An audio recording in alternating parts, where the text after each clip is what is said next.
Selamat datang di Indonesia Makin Cakap Digital. Langsung dari 34 provinsi, 514 kabupaten kota. Diikuti lebih dari 500.000 talenta digital. Inilah Indonesia Makin Cakap Digital.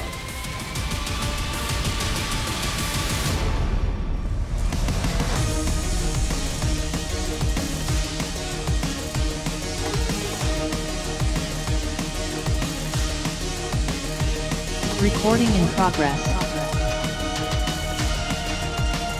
Saya luncurkan program literasi digital nasional hari ini.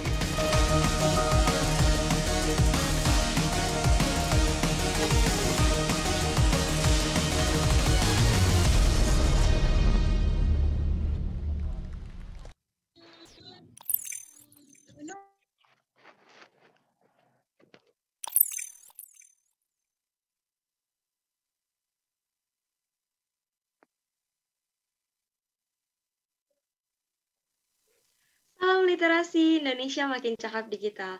Assalamualaikum warahmatullahi wabarakatuh. Shalom, Om Swastiastu, Namo Buddhaya, Salam Kebajikan. Senang sekali rasanya dapat kembali berjumpa dalam webinar literasi digital tahun 2021 pada siang menjelang sore hari ini. Izinkan saya memperkenalkan diri. Saya Rika Dadinda Salsabila, selaku pembawa acara sekaligus moderator pada hari ini. Semangat pagi semuanya, salam literasi Indonesia Makin Cakap Digital. Dan saya juga ingin mengingatkan, dikarenakan masih dalam pandemi, untuk selalu menjaga kesehatan dengan menerapkan protokol kesehatan, yaitu selalu mengenakan masker, menjaga jarak, mencuci tangan, serta menjauhi kerumunan. Semoga kita semua selalu dalam keadaan sehat walafiat. Izinkan saya juga menyapa narasumber kita pada hari ini terlebih dahulu.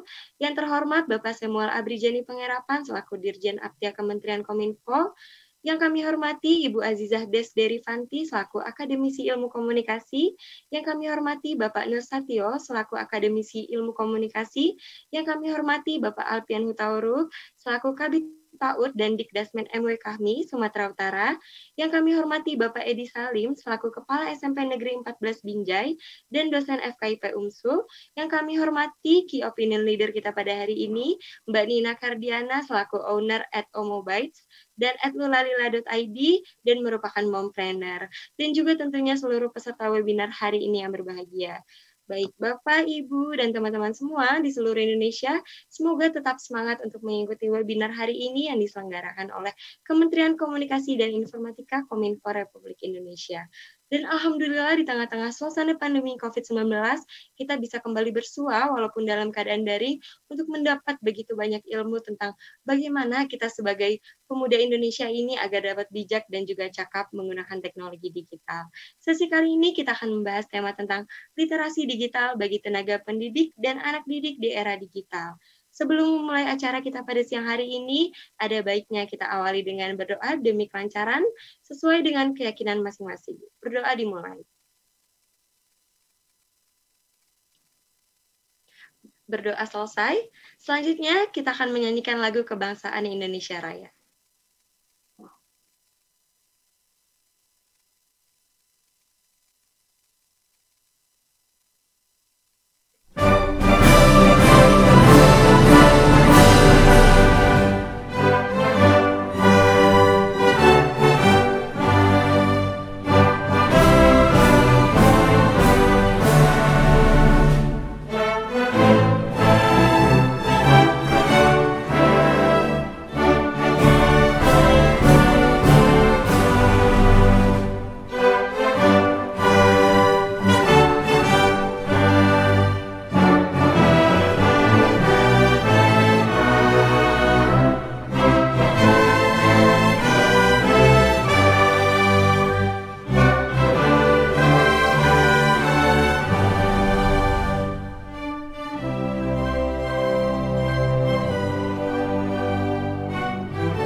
Selanjutnya, mari kita mendengarkan sama-sama keynote speech dari yang terhormat Bapak Samuel Abrijani Pangharapan. Waktu dan tempat saya persilahkan.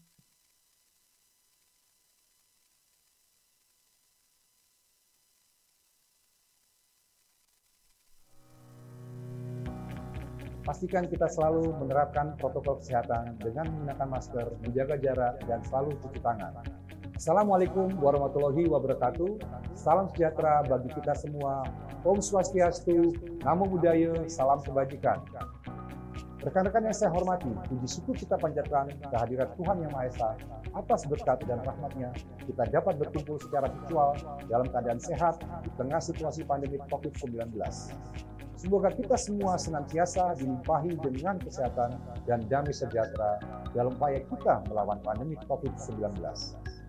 Menjadi kebanggaan tersendiri bagi saya untuk membuka acara ini, di mana acara ini merupakan sebuah kegiatan yang diadakan oleh Kementerian Kominfo bekerja sama dengan Cyber Kreasi di bawah kerangka program literasi digital. Sebagaimana yang telah kita ketahui bersama, kehadiran pandemi dan pesatnya perkembangan teknologi telah mengubah cara kita beraktivitas dan bekerja. Kehadiran teknologi sebagai bagian dari kehidupan masyarakat inilah yang semakin mempertegas bahwa kita sedang menghadapi era disrupsi teknologi. Untuk menghadapi hal tersebut, kita semua harus mempercepat kerjasama kita dalam mewujudkan agenda transformasi digital Indonesia. Rekan sekalian yang berbahagia, salah satu pilar penting dalam mendukung terwujudnya agenda transformasi digital adalah menciptakan masyarakat digital, di mana kemampuan literasi digital masyarakat memegang peranan penting di dalamnya. Sebagai tingkat paling dasar, kemampuan literasi digital merupakan kemampuan yang paling krusial dalam menghadapi perkembangan teknologi saat ini untuk mewujudkan masyarakat Indonesia yang tidak hanya mengenal teknologi, namun juga cermat dalam menggunakannya. Pada tahun 2020, Kementerian Kominfo bersama Kata Data melakukan survei status literasi digital nasional, mengacu pada kerangka literasi digital milik UNESCO. Kajian tersebut menunjukkan bahwa indeks literasi digital Indonesia ada pada angka 3,47 dari skala 1 sampai 4. Di mana hal itu menunjukkan bahwa indeks literasi digital kita hanya ada pada sedikit di atas tingkat sedang, namun belum mencapai tingkat baik. Untuk mencapai tingkat literasi yang baik, pemerintah tidak dapat bekerja sendiri. Kementerian Kominfo bersama Cyber Kreasi dan berbagai stakeholder terus berupaya mengadakan berbagai kegiatan untuk meningkatkan kemampuan literasi digital masyarakat Indonesia, dan salah satunya adalah yang sedang rekan-rekan sekalian ikuti sekarang. Rekan-rekan yang saya hormati, dalam menghadapi perkembangan teknologi yang sangat cepat, literasi digital merupakan kunci dan fondasi utama harus kita semua miliki. Pemerintah dalam hal ini, Kementerian Kominfo, bersama dengan Cyber Kreasi berkomitmen akan terus melakukan upaya meningkatkan literasi digital masyarakat lewat berbagai macam inisiatif kegiatan. Adanya berbagai inisiatif kegiatan literasi digital diharapkan dapat memfasilitasi dan semakin mendorong terwujudnya masyarakat digital Indonesia. Keadaan normal yang baru, baik sekarang maupun pasca pandemi, akan mempercepat proses digitalisasi di berbagai lini kehidupan kita. Maka dari itu, kita harus mempersiapkan SDM kita dengan keterampilan digital yang sesuai untuk menghadapi perubahan ini. Akhir kata, mari kita membawa perubahan positif untuk Indonesia yang lebih baik. Kita ciptakan inovasi-inovasi berkualitas dengan mengembangkan talenta dan memaksimalkan potensi masyarakat digital Indonesia. Bersama kita dapat melalui pandemi dengan menjadi lebih baik dari masa sebelumnya. Demikian sambutan yang dapat saya sampaikan. Selamat mengikuti kegiatan, tetap semangat, dan salam literasi digital. Wassalamualaikum warahmatullahi wabarakatuh. Om Santi Santi Santi Om.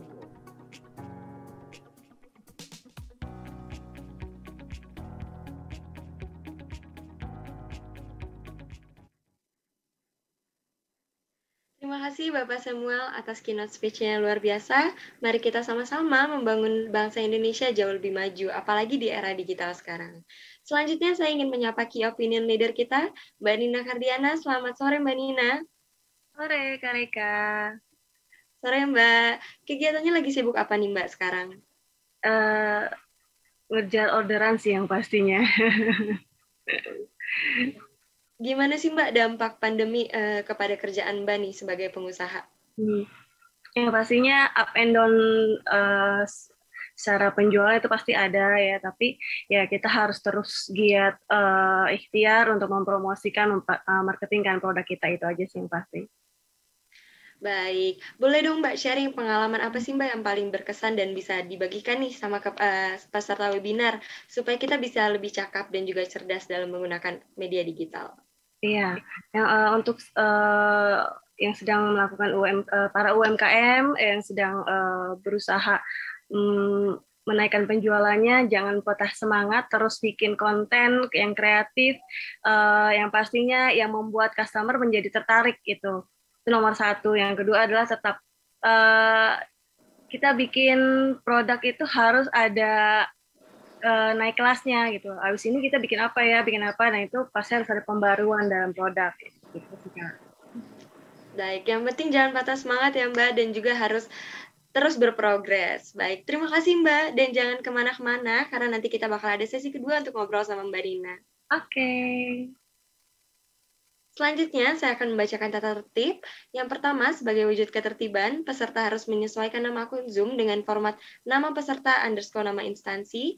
Yang kedua, peserta diharapkan mematikan mikrofon dan menyalakan kamera selama acara berlangsung.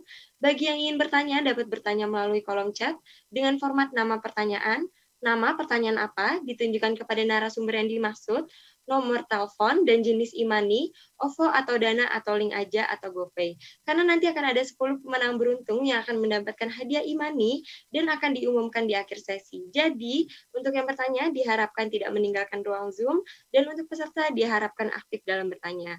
Peserta diharapkan mengikuti seluruh rangkaian acara dengan khidmat dan tertib, dan seluruh rangkaian acara ini akan direkam oleh panitia sebagai bentuk pertanggungjawaban. Selanjutnya, tanpa berlama-lama, kita ke narasumber kita yang pertama, yaitu Ibu Azizah Desderivanti selaku akademisi ilmu komunikasi. Selamat sore, Ibu. Selamat sore, Kak. Kak Rika ya? Kak Rika. Iya, benar, Ibu. Apa kabar, Bu? Alhamdulillah, baik. Alhamdulillah. Ibu posisinya di mana nih, Bu, sekarang? Lagi tidak di Jakarta, lagi di Jawa-Jawa aja. Gitu. Iya. Berarti tetap masih ada PPKM ya, Bu? Iya, pasti harus mematuhi sih, ya kan? Baik. Ibu, untuk waktu pemaparannya 20 menit, nanti akan saya ingatkan di 5 menit sebelum waktu berakhir, waktu dan tempat saya persilahkan. Oke, terima kasih Kak Rika. Sebelumnya saya ingin share screen dulu ya. Sudah terlihat? Sudah, Ibu. Oke. Sebelum saya mulai, saya mau menyapa teman-teman di Binjai. Assalamualaikum, selamat siang menuju sore. Dan saya mau menyapa narasumber kita, ada Bapak Nur Santio SS MSI, ada juga Bapak Dr. Andes Alpian Hutauruk MPD, dan juga Bapak Edi Salim Caniago SPD MSI. Selamat sore selamat sore Pak semuanya. Dan ada key opinion leader kita Kak Nina Budi, Kak Nina aja ya, soalnya pakai nickname-nya nama Instagram. Sebelumnya saya mau sharing tentang ini, sudah bisa terlihat semuanya ya teman-teman ya. Memahami etika, sebentar. Oke. Memahami etika digital dan dampaknya. Saya memperkenalkan diri saya sendiri, saya Azizah Desderivanti. Saya adalah salah satu dosen ilmu komunikasi FISIP Universitas Nasional di Jakarta. Terus yang pertama kita harus tahu teman-teman, apakah itu etika dan etiket. Etika itu sebenarnya adalah berpegangan pada sistem nilai dan norma moral seseorang dalam mengatur perilakunya. Sedangkan etiket adalah tata cara seseorang berinteraksi dengan orang lain dalam bermasyarakat. Nah, tetapi kita akan hubungkan etika dan etiket ini di dalam kehidupan digital. Sedangkan digital ethics, atau yang kalau misalnya orang Kominfo bilangnya adalah netiquette gitu ya, adalah etika yang baik dalam menggunakan internet dengan mematuhi hukum dan norma yang berlaku di dunia internet. Seperti kalau misalnya hukumnya itu salah satunya adalah adanya UU ITE gitu ya. Nah, serta tidak melakukan hal yang merugikan pengguna internet lain. Kemarin sudah dijelaskan bahwa apakah cybercrime itu jenisnya seperti apa dan segmentasi dari cybercrime itu seperti apa. Jadi dengan adanya digital etik atau netiquette ini diharapkan untuk teman-teman atau user pengguna internet menjauhi segala hal yang berhubungan dengan cybercrime gitu. Terus kita juga harus tahu bahwa jumlah pengguna internet di Indonesia hingga Januari 2021 diperkirakan mencapai 200,6 juta pengguna dari total jumlah penduduk Indonesia yang sebanyak 271 sekian jiwa. Ini saya dapat dari data Kemendagri ya. Dengan ini menunjukkan bahwa Indonesia itu adalah satu negara dengan pengguna internet yang tertinggi nomor 4 di dunia. Artinya kita punya power ya, punya massa yang luar biasa selain dari karena dari para pengguna internet itu. Lalu kita harus tahu bagaimana sih kehidupan online itu seperti apa. Pada dasarnya kehidupan online itu merupakan cerminan dari kehidupan offline kita sehari-hari. Tetapi bedanya apa? Kalau kita di dalam offline atau di dunia nyata itu tuh ada yang namanya one-to-one communication. Saya berkomunikasi dengan Kak Ray misalnya gitu ya, itu langsung ada sender ke komunikator ke komunikan. Kalau di bahasa orang komunikasi seperti itu. Ada pesannya itu langsung tersampaikan gitu ya. Tapi kalau online itu misalnya saya berkomunikasi dengan Kak Ray, tapi ada media di situ, ada perantaranya, ada mediumnya gitu ya. Ada YouTube, ada Facebook, ada aplikasi lainnya, dan kalau misalnya dihubungkan dengan teman-teman sekolah zaman sekarang, karena kita terpaksa harus online karena memang kondisinya seperti ini ya, itu kita ada sudah dipermudah dengan adanya Zoom seperti ini, Zoom meeting seperti ini, terus habis itu ada Google Meet, ada atau bahkan web-web dari sekolah atau instansi tersebut atau sekolah tersebut gitu, web-web pribadinya gitu. Nah, tapi ini yang menjadi bumerang kita adalah Microsoft pernah membuat sebuah artikel yang menyatakan bahwa warganet Indonesia merupakan warganet yang tidak sopan se-Asia Tenggara. Berdasarkan apa? Berdasarkan Digital Civility Index atau yang disingkat dengan DCI. DCI ini bisa menangkap kata-kata yang tidak sopan yang diucapkan dari warganet, dan itu DCI itu untuk peringkat warganet Indonesia tuh paling rendah gitu. Kalau nggak salah nilainya sekitar 76 apa ya? Iya, kalau nggak salah itu dia paling rendah gitu. Nah, kenapa hal ini terjadi? Karena pertama, warganet Indonesia tidak berpikir apakah pesan yang akan kita sharing atau kita sebarkan itu tuh apakah ada manfaatnya, apakah tidak menyakiti orang lain, apakah kata-kata yang kita sharing itu atau pesan yang kita share ke media online itu memiliki dampak negatif, itu tidak berpikir ke arah situ. Tapi kita harus ingat bahwa dalam dunia internet kita tetap berkomunikasi dengan orang. Kita harus tetap menghormati manusia itu, respect to human. Terus yang nomor 3, poin ketiga adalah sebentar ini kok gini ya. Kita harus tahu apa sih dunia digital space itu. Di dunia digital space itu kita tuh harus tahu digital space itu ada yang namanya internet ya, ada yang namanya bandwidth, ada juga jangkauan gitu. Kita harus memaklumi hal-hal yang seperti itu. Artinya kalau di bahasa orang komunikasi itu ada noise di situ. Jadi untuk kita, memang ada media untuk kita berkomunikasi dengan orang lain, tapi ada noise di situ. Kita harus pahami noise itu bagaimana, dan kita harus tahu bagaimana menghindari noise itu.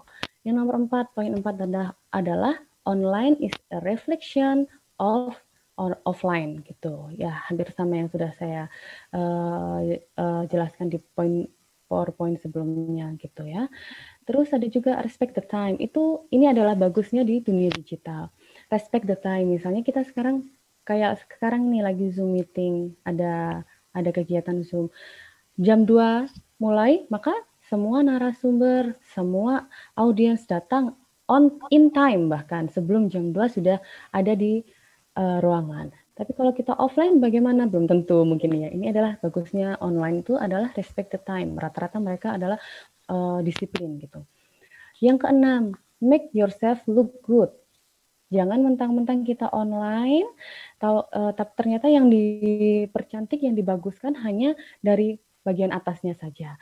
Karena saya pernah mendengar atau pernah membaca artikel yang mahasiswa tersebut itu lagi ujian skripsi, tapi ternyata bawah memang atasnya rapi, tapi bawahnya dia pakai boxer. Jangan yang seperti itu. Semoga tidak ditiru oleh teman-teman yang lainnya ya.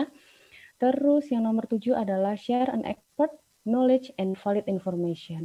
Hal ini digunakan bermanfaat untuk mengurangi penyebaran pesan hoax gitu. Karena pesan hoax itu juga merupakan momok ya, atau masalah untuk kita semua, masalah bagi di dunia digital gitu. Karena ya makanya kita harus tahu informasi yang akan kita sharing itu adalah informasi yang valid gitu. Saya ingat ada sebuah informasi atau video, dia mengaku bahwa dia adalah dokter dari Rusia. Dia bilang, santai aja, COVID itu nggak usah dicari obatnya di mana-mana, cukup ketuk-ketuk di antara di tengah-tengah dada, diketuk-ketuk sini aja. Itu nanti timus akan muncul dan akhirnya COVID akan terhindar. Tidak ada COVID di dalam tubuh kita dengan seringnya kita mengetuk-ngetuk dada. Itu setelah dikonfirmasi adalah pesan hoax, hal-hal yang itu. Tapi sayangnya video itu sudah tersebar luas kemana-mana. Makanya sebelum kita men-share sesuatu, kita harus tahu informasi ini tuh validkah, benarkah, gitu. Yang nomor 8, check your opinion and emotions. Nah, ini ada contohnya juga, nanti di slide setelah ini ada contohnya juga. Kita harus tahu bagaimana ini juga ada hubungannya dengan artikelnya yang disebutkan oleh Microsoft tadi itu, bahwa di DCI itu mengatakan bahwa banyak kata-kata dia mengindikator bahwa ada kata-kata yang tidak baik, mungkin menyinggung sara, agama, dan lain-lainnya itu dalam kolom komentar. Ini kita perlu ketahui bahwa opini kita atau emosi kita yang akan kita sampaikan di dunia digital itu apakah bersifat netral ataukah bersifat menyinggung orang lain gitu ya. Nah, yang nomor 9, kita juga harus respect the other's privacy. Jangan menyebarkan informasi yang berhubungan dengan sara atau menyinggung salah satu budaya gitu ya, atau menyudutkan salah satu opini gitu misalnya, itu ya. Kita harus respect the other's privacy gitu. Poin nomor 10 adalah don't abuse your power. Biasanya di sini digunakan pada orang-orang yang punya follower tinggi, karena kan kita kan hidupnya di dunia digital ya.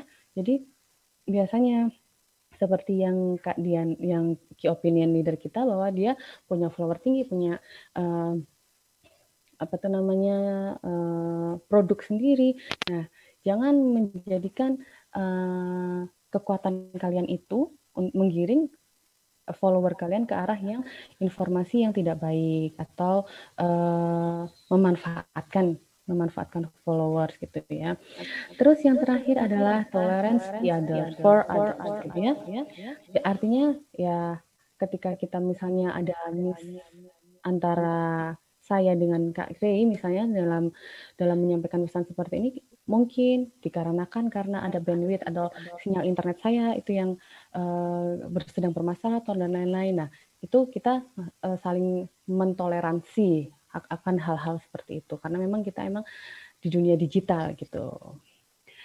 Selanjutnya ini adalah contoh yang saya sebutkan tadi, bahwa kita harus perhatikan komen atau opini kita yang akan kita sampaikan di kolom di sosial media itu.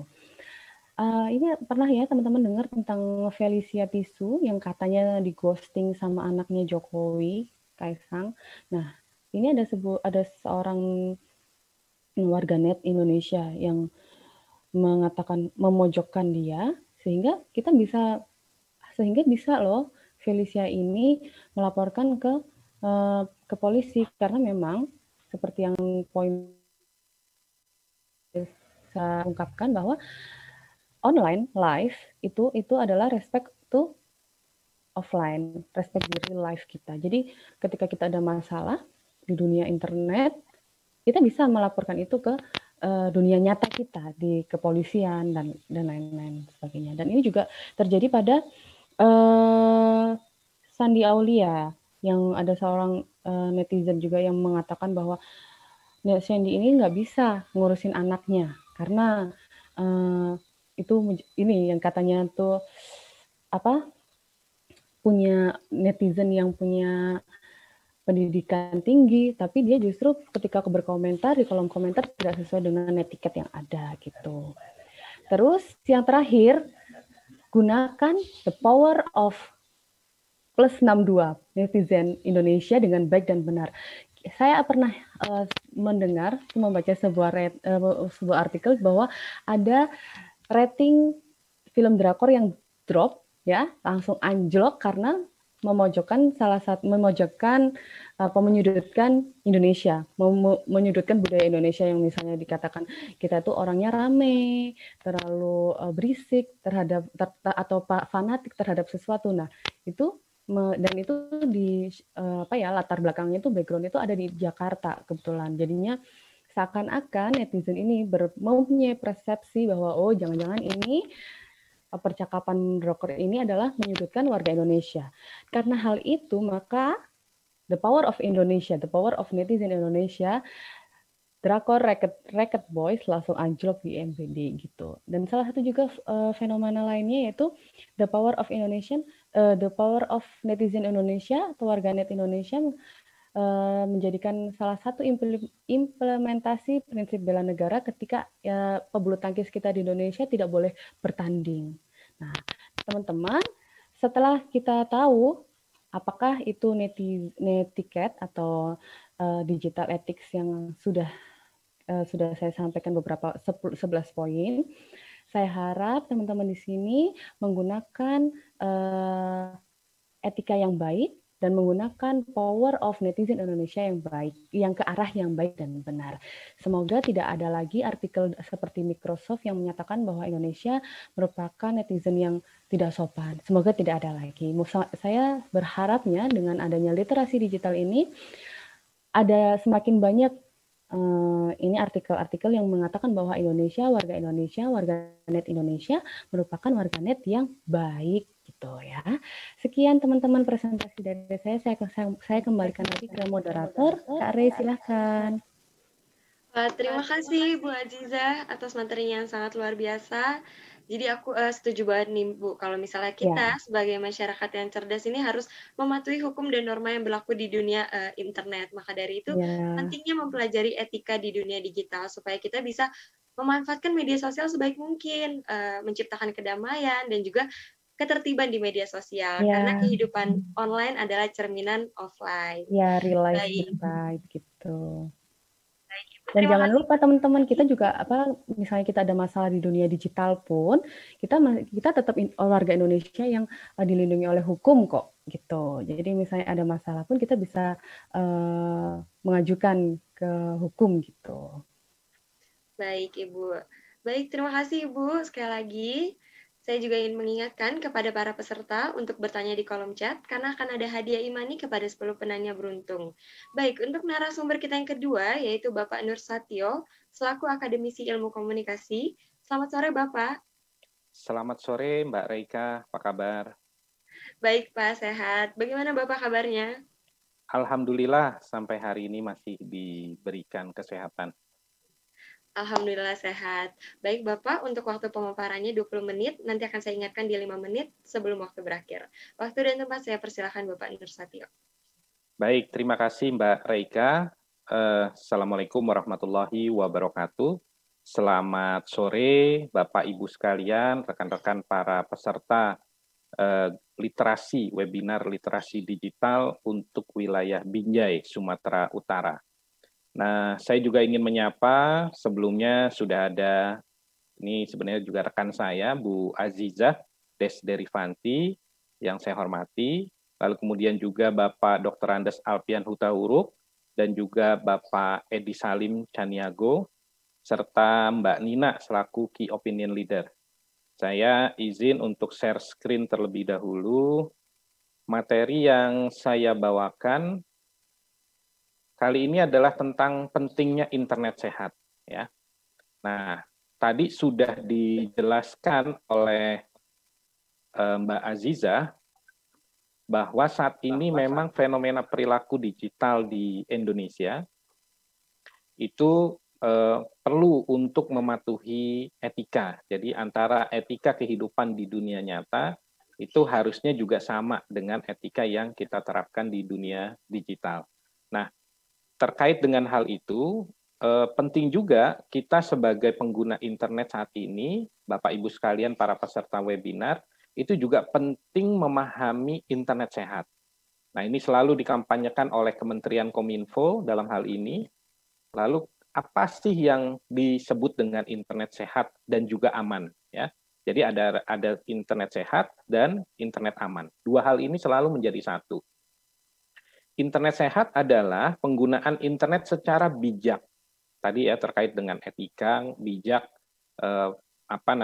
pikirkan sebelum kita memposting sesuatu, lalu kemudian memaksimalkan dampak positif internet. Apa yang kita gunakan melalui smartphone, nah istilahnya saja sudah smartphone ya, artinya kita memiliki satu telepon pintar. Nah, telepon pintar ini harus kita manfaatkan untuk hal-hal yang lebih produktif, lebih positif. Lalu kemudian juga meminimalkan dampak negatif. Artinya melalui penggunaan smartphone kita, potensi-potensi kejahatan yang ada di internet itu bisa kita minimalisir, sehingga bisa tercipta masyarakat yang cerdas dan produktif. Nah, itu harapan dari internet sehat dan aman. Nah, kenapa kita harus memikirkan proteksi perangkat digital kita? Apalagi sekarang smartphone itu sudah menjadi bagi kita semua itu sudah menjadi kebutuhan pokok ya. Kan banyak tuh istilah kalau kita pergi kemana-mana lupa bawa dompet, mungkin saat ini tidak begitu menjadi persoalan. Tapi kalau kita lupa bawa HP, nah di situ kita pusing. Kenapa? Karena di HP itu tersimpan semua data-data, baik yang sifatnya umum maupun yang sifatnya rahasia. Ya, kita saat ini sudah menggunakan perangkat digital kita, terutama smartphone itu untuk segala hal, buat bekerja, buat sekolah. Sekarang sekolah juga masih online ya. Lalu kemudian kita juga menggunakan smartphone untuk mencari hiburan, kita nonton video, kita dengerin musik di smartphone. Apa saja kita bisa manfaatkan smartphone ini. Cari informasi, baca berita, kita juga bisa belanja online ya melalui marketplace yang ada. Kita juga bisa transaksi secara online ya melalui aplikasi M-Banking, dan kita juga menggunakan media sosial. Nah, sementara di dalam perangkat digital kita itu juga banyak data-data yang penting. Ada foto kita pribadi, foto dengan keluarga, lalu kemudian ada data-data juga. Mungkin di situ ada KTP, ada KK, kemudian ada ijazah melalui email misalnya. Lalu juga yang penting juga di smartphone kita adalah nomor kontak. Nah, itu penting ya. Karena banyak juga penipuan-penipuan yang memanfaatkan nomor kontak orang-orang yang ada di handphone kita. Apalagi kemudian membajak HP kita, menggunakan nama kita untuk melakukan penipuan teman-teman kita sendiri. Apalagi kalau kemudian di dalam nomor kontak kita tersimpan nomor kontak orang-orang penting. Mungkin dari Bapak Ibu kenal dengan Pak Gubernur, kenal dengan Pak Bupati misalnya, kenal dengan Pak Kadis. Nomor-nomor kontak itulah yang harus kita jaga agar tidak tersebar secara luas. Dan juga di HP kita, di smartphone kita ada data email dan password. Nah, hampir semua aplikasi saat ini di smartphone berdasarkan pada data email. Itulah penting kita untuk menjaga email kita, betul-betul menjaga passwordnya sehingga tidak digunakan secara sembarangan. Dan juga tadi banyak aplikasi-aplikasi yang terkait dengan keuangan, ada dompet digital, ya, lalu kemudian banking dan lain-lain. Nah, hal-hal itulah yang harus kita waspadai, jangan sampai ketika kita berinteraksi di internet, di dunia digital, itu kita terkena ancaman-ancaman kejahatan. Apa saja ancaman-ancaman yang ada di internet? Yang pertama adalah spam, ya, di mana spam itu adalah satu pesan yang tidak kita inginkan untuk kita terima, tapi disebar secara masif oleh orang-orang tertentu. Baik yang mereka hanya ingin mempromosikan atau mengiklankan produk atau jasanya, jadi mereka kirim spam misalnya melalui email, melalui WA, atau misalnya melalui SMS yang banyak, beli produk ini, hadiri kegiatan ini, dan lain sebagainya.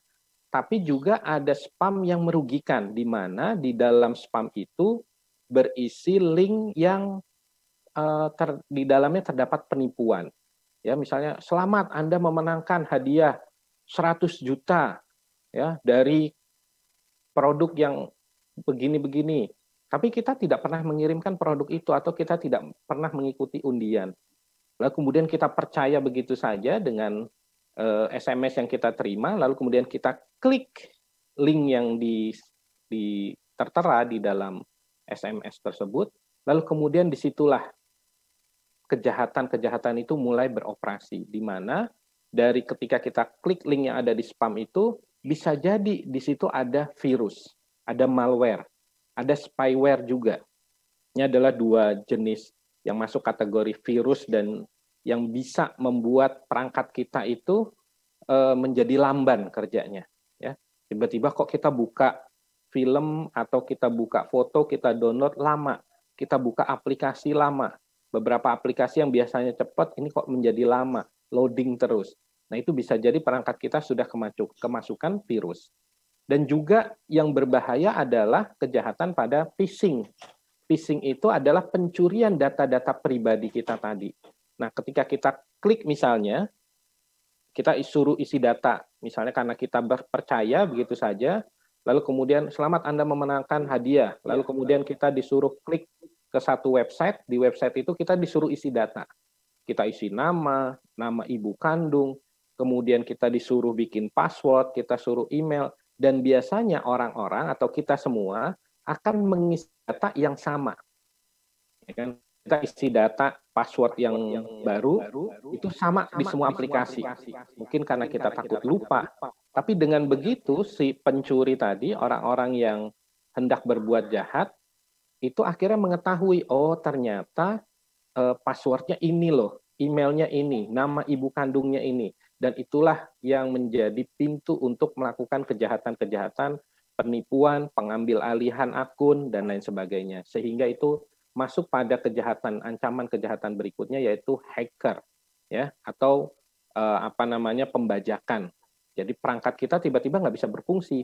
Atau misalnya Bapak Ibu semua pernah mendengar, atau mungkin juga pernah punya pengalaman, ada WA-nya yang diretas, yang dibajak, lalu kemudian menghubungi teman-temannya, halo apa kabar, baik, boleh nggak saya minta bantuan, saya lagi nggak bawa dompet, minta tolong saya ditransfer sekian, tapi transfernya ini ke teman saya, misalnya. Nah, penipuan-penipuan itulah yang harus kita waspadai saat ini di dunia digital. Nah, selain ancaman-ancaman tersebut, banyak juga kejahatan-kejahatan akibat dari kelalaian kita dalam menjaga perangkat digital kita. Di mana kejahatan-kejahatan yang ada di internet seperti ada porno aksi, ada perjudian, penipuan tadi, kemudian pelecehan, termasuk juga pencemaran nama baik, kemudian perundungan atau bullying di internet, dan kejahatan dunia maya, itu semua akibat lalainya, ya, lalainya kita mengamankan perangkat digital kita. Misalnya, ada beberapa kasus mungkin kita pernah dengar, ketika muncul satu postingan tertentu dari pejabat, atau misalnya dari tokoh masyarakat, memposting, wah ini nggak benar gini-gini, dia mengkritik misalnya kebijakan dari pemerintah daerah, dengan kata-kata yang kasar. Ternyata akun media sosial dia itu sudah dihack oleh orang lain. Nah, itulah yang karena sudah diretas, akhirnya akun itu digunakan juga untuk katakanlah melakukan fitnah-fitnah atas nama diri dia. Dan juga di situ juga muncul radikalisme, terorisme gitu ya. Banyak misalnya akun-akun fake account ya, akun-akun palsu dibikin di media sosial, lalu kemudian mereka minta pertemanan dengan kita, ternyata dia mau melakukan penipuan. Kelihatan fotonya foto perempuan yang cantik atau laki-laki yang ganteng, itu meminta pertemanan. Nah, disitulah kita harus jeli ya dalam memilih dan memilah siapa yang boleh kita setujui untuk menjadi teman kita, terutama di media sosial. Nah, atas dasar itu ada beberapa tips yang bisa saya bagikan di sini agar kita semua bisa aman saat berselancar atau menggunakan media digital kita. Yang pertama adalah karena semua aplikasi atau smartphone digital kita itu terkait dengan email, jadi semua hal kalau kita mau download sesuatu, pasti kita diminta email, kita diminta nomor telepon, ya kan? Nah, harus kita jaga email kita. Kita jaga jangan sampai password email kita itu bocor. Atau misalnya ada kode PIN. Kode PIN kalau sekarang kita mau daftar apapun itu biasanya digunakan autentikasi 2 faktor. Artinya ketika kita sudah masukin password tapi kemudian kita diminta masukin nomor HP, nanti si aplikasi itu akan mengirimkan kode ke nomor HP kita. Nah, inilah yang juga harus kita jaga. Banyak kasus-kasus peretasan atau hacking atau pembajakan tadi ya, WhatsApp. Jadi sebenarnya dari WhatsApp sendiri kan sudah membuat satu guidance ya, satu panduan. Kalau kita masukin nomor baru ke WhatsApp kita, lalu kemudian si aplikasi WhatsApp akan mengirimkan kode ke nomor HP sebelumnya. Nah, banyak orang-orang yang tidak ngeh nih apa ya nomor. Lalu kemudian dia dapat telepon dari si penipu tadi. Pak, minta tolong tadi saya beli kode buat game online. Saya salah, si petugas dari minimartnya salah kirim ke nomor bapak atau nomor ibu, tolong kirimin ke saya. Nah, itu kasus-kasus atau modus ya, kita bisa bilang itu modus operandi dari orang-orang yang ingin membajak WA seseorang. Nah, di situ kita harus waspada, kita cek lagi. Kok nih tiba-tiba ada WA, ada pesan dikirimkan oleh WA yang mengirimkan PIN ke kita. Nah, ini adalah bisa jadi ada orang-orang yang berupaya untuk membajak WA kita ataupun juga email. Maka kita harus jaga betul passwordnya. Lalu kemudian kalau kita membuat password, gunakan yang unik ya. Jadi kombinasi antara huruf, angka dan huruf besar. Ya, itu harus dikombinasikan sehingga kemudian tidak mudah untuk diprediksi. Jangan membuat password misalnya nama anak, nanti nama anaknya ketahuan sama si penjahatnya, wah bisa diduga-duga itu. Dan kemudian juga tadi penting untuk kita mengaktifkan atau men-setting fitur autentikasi 2 faktor. Artinya apa? Tidak sekedar orang itu atau kita sendiri ketika masuk ke email atau ke aplikasi atau ke transaksi, lalu kemudian hanya memasukkan password atau PIN saja. Tapi kemudian nanti dari aplikasi itu bisa mengirimkan PIN tadi ke nomor HP kita. Artinya antara email dan nomor HP itu kita harus betul-betul konsisten. Jangan sampai HP kita ganti-ganti, email kita ganti-ganti. Ya, jadi punya email satu atau punya email, saya sarankan sih sebenarnya email 2 ya. Satu buat hal-hal yang penting, satu yang memang buat umum. Misalnya untuk media sosial ada email khusus atau untuk hal-hal yang sifatnya buat sosialisasi, bertemanan dan lain-lain. Nanti ada email yang khusus kita gunakan untuk aplikasi-aplikasi penting tadi, misalnya m-banking atau dompet digital dan lain-lain. Nah, itu emailnya khusus. Nah, nomor HP-nya yang harus satu. Jadi apapun nanti kita akan dikirimkan kode PIN-nya ke nomor HP kita. Jadi tidak berubah-berubah. Lalu kemudian kita juga harus men-setting ketika ada download apapun, baik di WhatsApp misalnya atau di email, itu secara non-otomatik. Nah, itu bisa kita setting di WhatsApp misalnya. Kalau ada orang ngirim gambar, mengirimkan video, itu jangan langsung terdownload secara otomatis. Ya, tapi harus kita sendiri yang menseleksi. Wah, ini yang ngirim orang yang jelas atau tidak. Kalau tidak jelas, nggak usah kita download. Dan juga jangan pernah membuka atau mengklik link dari spam atau sumber yang tidak jelas tadi. Ketika kita memang nggak pernah kita ikut undian atau apa, tiba-tiba kita dapat pesan, dapat hadiah berapa juta, nah itu sudah pasti kemungkinan besar adalah penipuan. Dan juga jangan pernah mengakses website pornografi, film ilegal, dan software bajakan. Karena disitulah tempat banyaknya malware, spyware, dan juga phishing tadi. Orang-orang yang hendak mencuri data-data pribadi kita yang ada di perangkat digital kita. Nah, mereka banyak berada di situs-situs tersebut. Dan ini juga penting, ya. Mohon maaf memotong Bapak, untuk waktu pemaparannya tersisa 5 menit lagi ya Pak. Baik, terima kasih Mbak. Dan juga yang penting adalah kita harus mengaktifkan antivirus, ya, antivirus di HP, lalu kemudian di laptop, di semua perangkat digital kita, install antivirus, dan juga ada firewall. Nah, sebenarnya ada beberapa aplikasi yang gratis atau sudah bawaan dari operating system atau OS, ya. Kalau di laptop itu OS-nya misalnya dari Windows kita gunakan, yaitu ada beberapa program-program firewall atau antivirus dari Windows itu sendiri. Dan di Android juga banyak aplikasi-aplikasi antivirus dan firewall yang gratis. Dan itu bisa kita install dan juga dilakukan pembaharuan atau updating secara terus-menerus. Lalu juga ini saran saya yang terakhir adalah kita juga harus menyiapkan backup plan, ya. Jadi data-data yang besar, data-data yang penting kita simpan di hard disk eksternal. Sekiranya ada apapun, nah data-data yang penting itu tetap bisa kita selamatkan.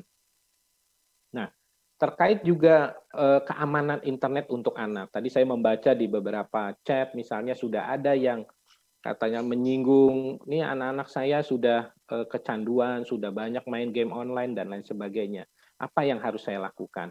Nah, yang pertama saran dari saya adalah sebelum kita misalnya sebagai orang tua memberikan gadget, memberikan smartphone pada anak kita, kita harus sampaikan aturan, kita harus sepakati, ini loh aturannya.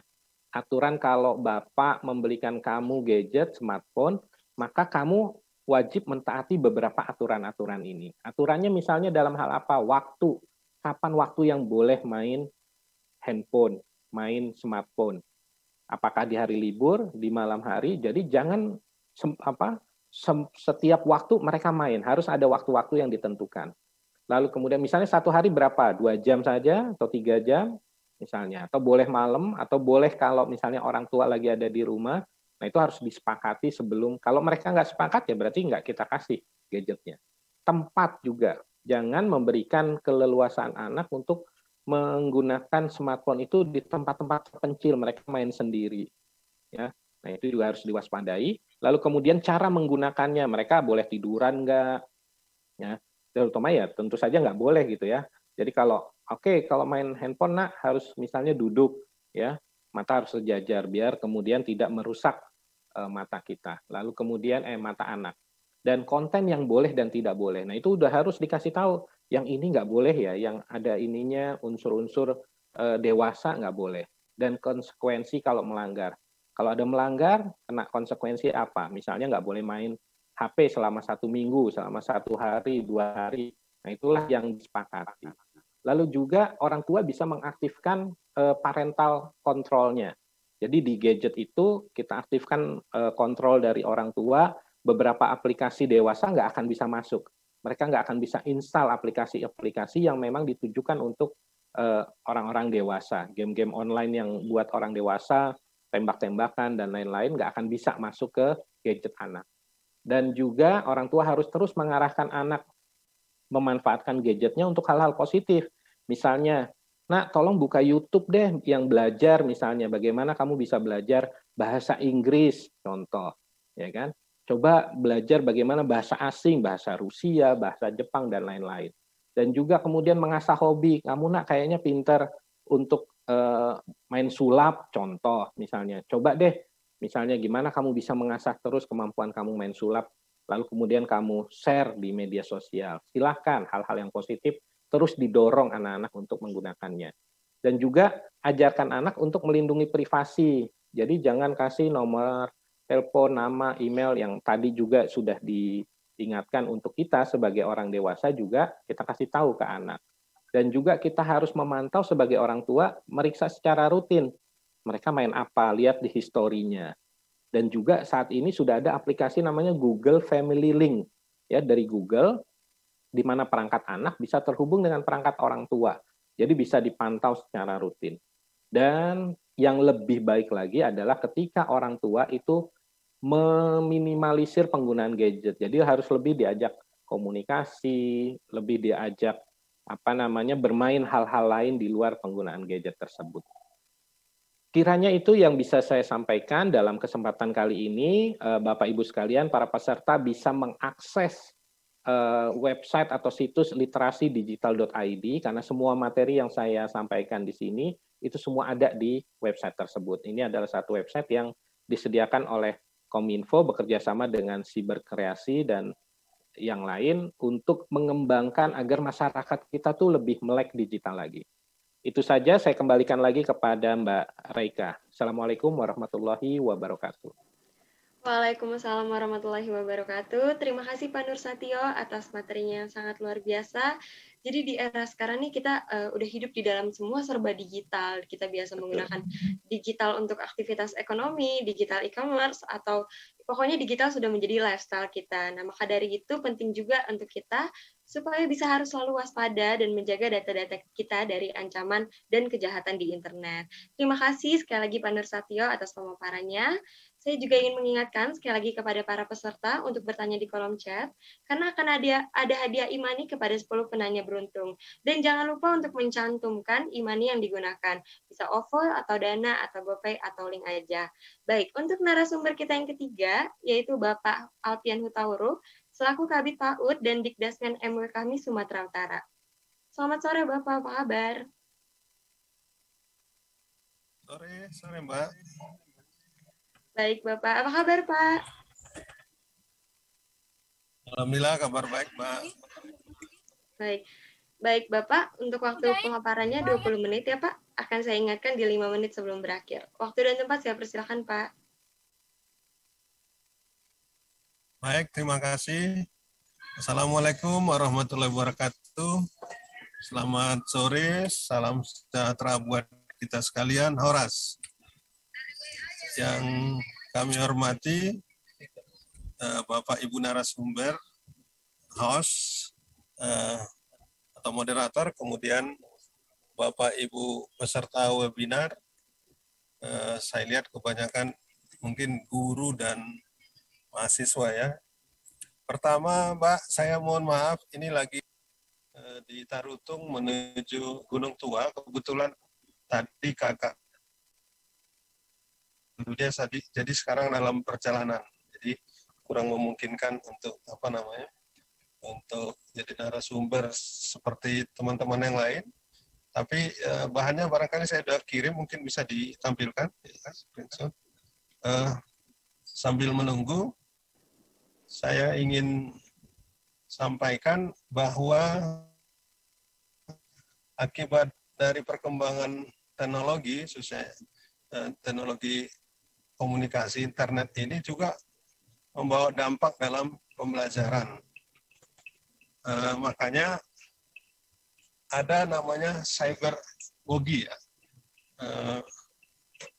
yang berhubungan dengan pembelajaran yang menggunakan internet. Ketika kita dulu sekolah, mungkin banyak di antara kita, guru masih mengajar dengan kapur. Kemudian berikutnya guru mengajar pakai spidol. Mungkin bisa ditampilkan. Kemudian setelah itu guru mengajar dengan multimedia, dan terakhir saat ini guru mengajar dalam jaringan. Kalau yang ketiga pertama itu yang terbatas.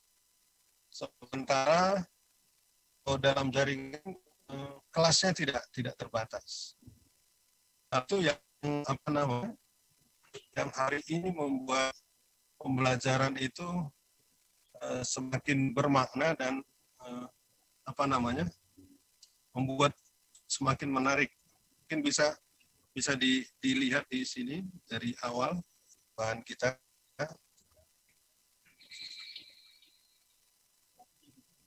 Kemudian Bapak Ibu sekalian, akibat adanya kemajuan teknologi pembelajaran, teknologi pendidikan, terjadi lompatan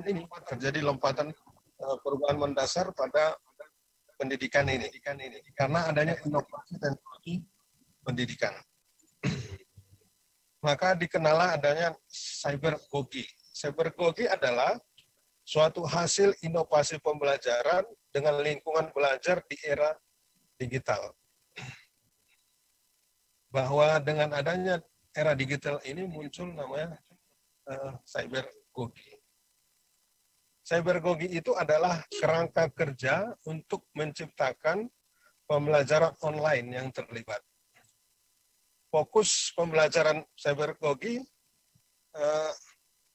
tidak semata berbasis jaringan internet, namun juga lebih berorientasi pada membantu siswa untuk memecahkan masalah atau problem solving pembelajaran itu sendiri dengan memanfaatkan jaringan internet.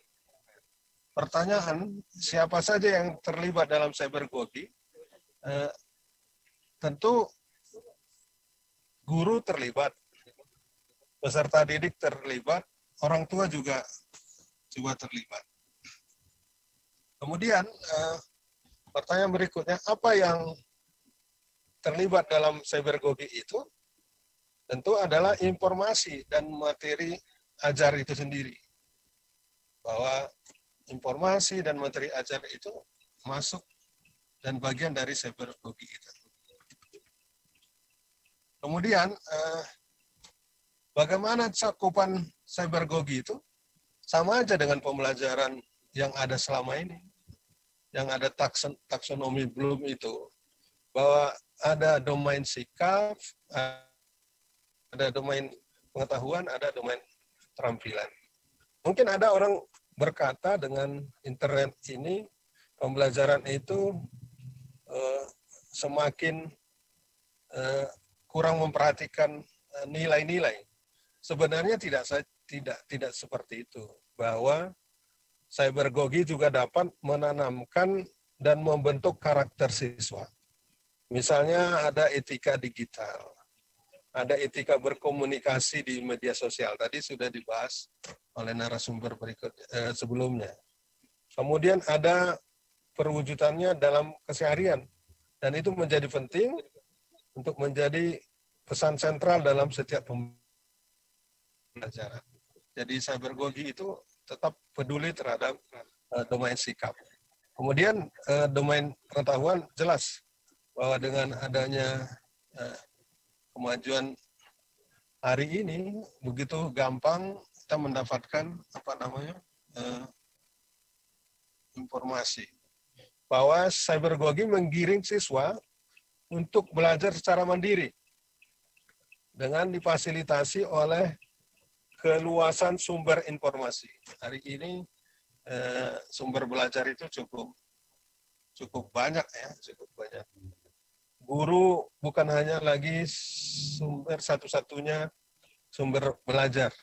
Kalau dulu mungkin orang bertanya, termasuk juga masyarakat, bukan hanya murid, terjadi sesuatu peristiwa atau apapun namanya di masyarakat, tempat bertanya itu adalah guru.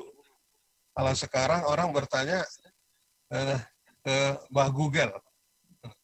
Misalnya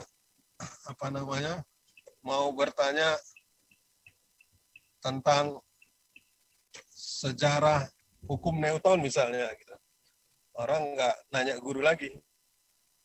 Mbak Google lengkap di situ. Akan fotonya, sejarahnya ada gitu. Bahwa dengan era digital ini bahwa peserta didik itu punya keleluasaan untuk mencari sumber informasi. Guru tetap dibutuhkan. Walaupun dalam suatu diskusi ada teman yang mengatakan bahwa ke depan ini bisa jadi guru tidak dibutuhkan. Bagi saya guru tetap dibutuhkan. Karena guru berfungsi sebagai pemantik terjadi proses konstruksi pengetahuan secara mandiri. Jadi kalau hanya sekedar disuruh atau diberi bahan, saya kira tidak seefektif. Ya, ada guru yang difungsikan untuk memantik proses konstruksi pengetahuan itu. Kemudian apakah di cybergogi itu juga ada domain keterampilan? Jelas keterampilan. Bahwa cybergogi itu menstimuli daya tarik siswa untuk menghasilkan produk. Baik itu produk digital maupun produk kreativitas lain berdasarkan informasi yang telah diperoleh. Jadi ada domain keterampilan di pembelajaran cybergogi kita. Apa kelebihan dari cybergogi itu? Setidaknya ada 6. Yang pertama adalah memberi ruang dan peluang untuk menerka bahan rujukan utama dan tambahan. Jadi ruangnya semakin luas, peluangnya juga. Yang kedua, semakin mudah memahami materi pembelajaran karena semakin lengkap ya. Yang ketiga, dapat melakukan kaji ulang materi ajar. Yang keempat, pengetahuan tentang suatu topik menjadi lebih luas. Dan yang kelima dari manfaat cybergogi itu adalah kelas tidak terbatas ruang dan waktu. Satu contoh hari ini saja kita tidak berada dalam satu ruang, seperti saya di Tapanuli Utara, narasumber tadi ada di Jawa dan seterusnya. Ternyata kita bisa saling berdiskusi. Ya.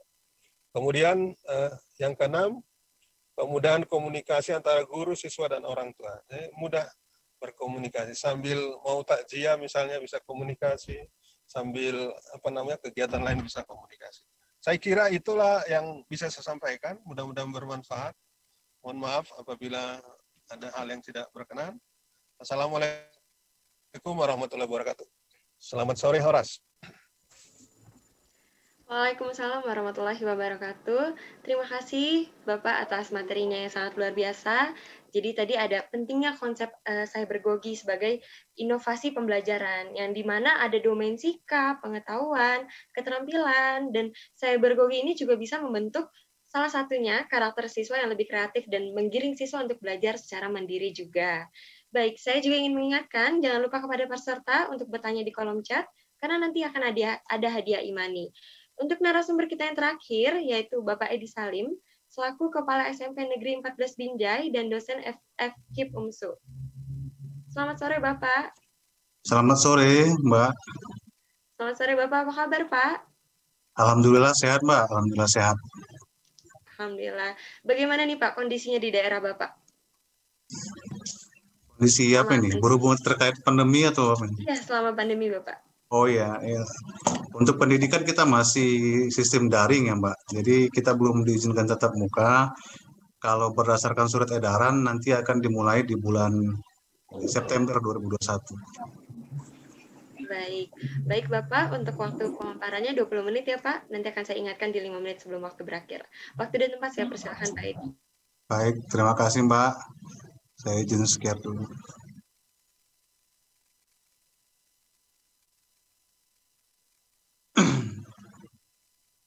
Baik, Assalamualaikum warahmatullahi wabarakatuh. Terima kasih kepada host yang saya hormati, Bapak Ibu narasumber yang lain tadi yang sudah luar biasa menyampaikan beberapa etika, kemudian security di dalam bercyber, kemudian ditambah lagi oleh pemateri Pak Adrian tentang konsep cybergogi. Saya akan masuk pada materi berikutnya, yaitu tentang strategi pembelajaran di era digital. Bapak Ibu peserta yang saya hormati, strategi pembelajaran di era digital ini, saya tidak mau ini dikaitkan juga nanti dengan kondisi pandemi, karena sebenarnya pembelajaran digital ini sudah 1 dekade ini berjalan di daerah luar, dan di Indonesia juga sudah berlangsung lama. Jadi ada beberapa daerah terutama di kota-kota besar yang sudah melaksanakan ini. Jadi digital age ini memang mutlak harus kita jalankan gitu. Nah, kemudian Bapak Ibu, mari kita lihat sebenarnya tujuan pembelajaran kita itu kan bagaimana strategi pembelajaran kita ini mampu mencapai satu tujuan yang sudah kita sepakati antara guru, peserta didik, dan orang tua. Jadi kerangka strategi pembelajaran itu sebenarnya dibangun atau dikonstruksi berdasarkan bagaimana upaya yang harus dilakukan oleh semua pihak, bukan hanya guru. Paling tidak guru bisa melibatkan semua pihak untuk mencapai tujuan pembelajaran. Jadi kalau tujuan pembelajaran itu ada tujuan siswa menjadi baik, siswa menjadi pintar, siswa menjadi terampil, misalnya begitu. Ini harus dipastikan dicapai dengan strategi yang maksimal. Kemudian Bapak Ibu, apa saja yang berkaitan dengan strategi pembelajaran itu? Ada materi pelajaran, kemudian ada prosedur pembelajarannya, ada juga tujuan pembelajarannya. Nah, kalau materi ajar itu tidak kita strategikan, tidak kita sinergikan dengan prosedur pembelajaran, maka bisa dipastikan tujuan pembelajaran itu tidak akan kita capai dengan baik. Nah, ini saya yakin kalau semua guru sudah bisa memahami ini dengan baik. Tapi sinergitas itu sangat diperlukan ketika kita memilih strategi pembelajaran apa yang akan kita gunakan. Karena tadi sudah disampaikan oleh Pak Hutauruk bahwa ada satu strategi baru atau pendekatan baru namanya, itu kan tadi ada cybergogi. Ketika kita memilih untuk menggunakan cybergogi itu misalnya, maka semua langkah dan konsep yang digunakan, yang dianjurkan oleh cybergogi itu harus dikuasai, lengkap dengan materi pelajaran yang include di dalamnya, kemudian prosedur bagaimana proses implementasinya di dalam pembelajaran. Nah, setidaknya Bapak Ibu, ketika kita memilih materi atau strategi pembelajaran, kita harus pastikan bahwa strategi itu memang bisa meng-attract perhatian siswa. Ya. Kalau dia membosankan, apakah materi kalau saya pakai ini, kalau guru menggunakan strategi ini bisa tidak mengaktifkan perhatian siswa, itu juga menjadi pertimbangan. Kemudian harus jelas tujuannya apa. Tujuannya itu apakah kita saat pertemuan ini misalnya, pertemuan pertama kita hanya mau fokus dulu ke ranah kognitifnya gitu. Kemudian pada tujuan berikutnya kita mau ke afektifnya atau dua-duanya. Nah, ini harus tertera di dalam strategi pembelajaran kita. Kemudian kita memunculkan pengetahuan awal. Kalau bahasanya itu terminologi skemata atau prior knowledge, ini harus kita munculkan. Jadi apakah strategi kita itu sudah berhubungan dengan strategi yang sudah kita lakukan sebelumnya. Kemudian menyajikan bahan, stimulasi, membimbing belajar, menerima respon siswa, memberikan umpan balik atau balikan, kemudian menilai unjuk kerja, kemudian meningkatkan retensi ya. Jadi ini penting yang kita lakukan Bapak, apalagi retensi dan memberikan perhatian yang lebih kepada siswa kita. Ya, ini akan menentukan apakah strategi pembelajaran kita berjalan baik atau tidak. Nah, sekarang kita dihadapkan satu permasalahan yang tidak memungkinkan. Itu kan tidak sudah lama ya, sudah 1 tahun 4 bulan kita dihadapkan pada pandemi ini. Nah, ini bukan lagi barang baru sebenarnya bagi kita, tenaga pendidik atau siswa atau orang tua, tentang berproses di strategi pembelajaran yang daring ini. Nah, kenapa terjadi kegagalan kita dalam belajar daring ini? Hemat saya, Bapak Ibu sekalian, itu karena proses pembelajaran tatap muka yang kita sudah lakukan sejak Indonesia merdeka itu, kiranya memang masih belum meminta siswa, belum mengharapkan siswa untuk, atau belum memberikan ruang kepada siswa untuk belajar mandiri. Akhirnya ketika kita berada pada situasi pandemi ini, berada pada pembelajaran digital ini, berada pada pembelajaran daring ini, kita kesulitan karena dari dulu-dulunya nggak mandiri. Kita sudah terbiasa teachers oriented, guru yang dominan memberikan pengetahuan kepada siswa. Jadi siswa sebagai reseptif saja, sebagai objek saja siswa itu, bukan subjek pembelajaran. Nah, inilah yang harus dirubah dulu pola pikirnya Bapak Ibu. Nah, sekarang kan kita sudah dihadapkan pada literasi baru kan. Tentunya era revolusi industri ini bisa membuat guru menetapkan, orang tua juga bisa menetapkan, sekolah juga bisa menetapkan. Ini loh tujuan pembelajaran kita itu ini. Jadi strategi apapun yang kita gunakan itu tujuan kita agar literasi itu benar-benar kebaruannya kelihatan. Apa cirinya? Pertama, literasi data. Yang kedua, literasi teknologi. Yang ketiga, literasi manusia.